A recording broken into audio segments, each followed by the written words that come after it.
and there's kids growing up today, Muslim kids, that are like, that's it.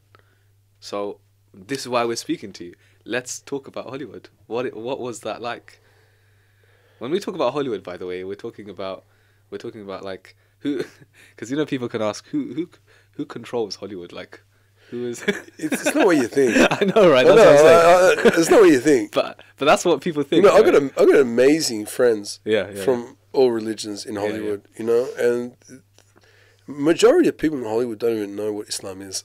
They don't even know what's going on in Palestine. They don't know. They're just like oblivion. They're just thinking about success. They're just thinking about, I want to break. Yeah. I need to keep going. They have no idea what's going on. And I don't think that there's like this this super Masonic Zionism thing going on there in Hollywood. I just think people are trying to make money. I think they have their own side of the story that their propaganda that they're selling. I mean, what can I say to that? I mean, that's fair play. That's their religion. That's their story. That's. I mean, what are we doing? I mean, what are we doing? Where are we? Yeah, 100%. We're just sleeping, watching, and going to the movies and watching, eating popcorn, watching. It's like. Yeah. So, Hollywood. It's a dangerous place. You can get caught up very easily.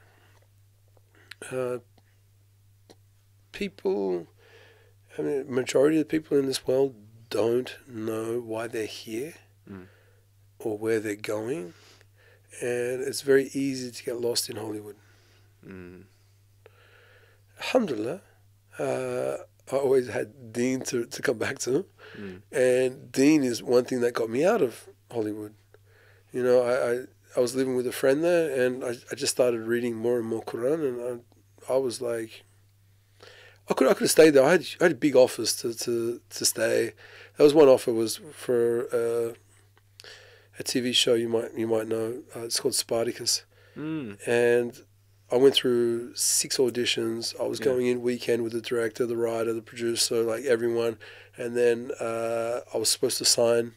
I was going on the telephone with my manager and agents and that.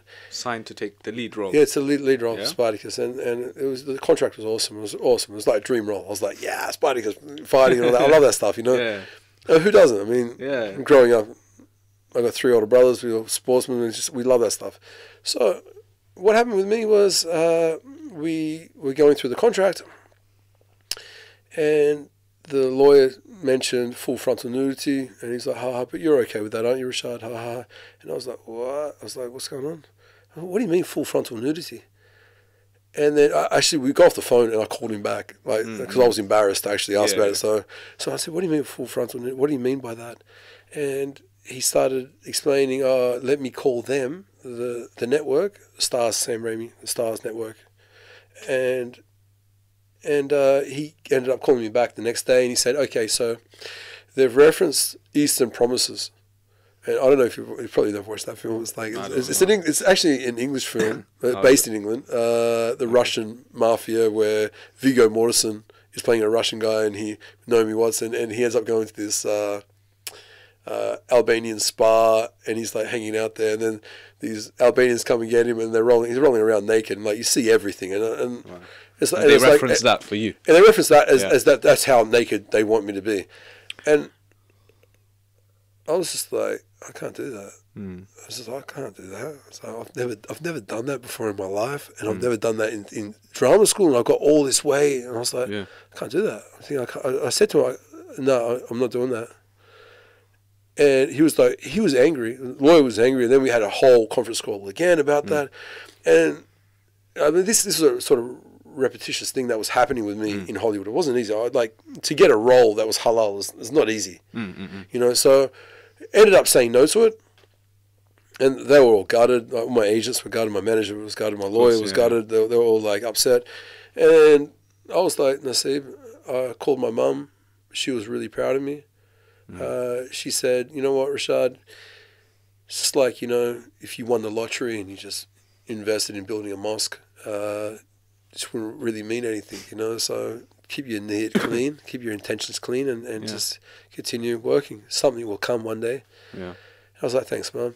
And I spoke to my father. My father's, you're an idiot. Why did you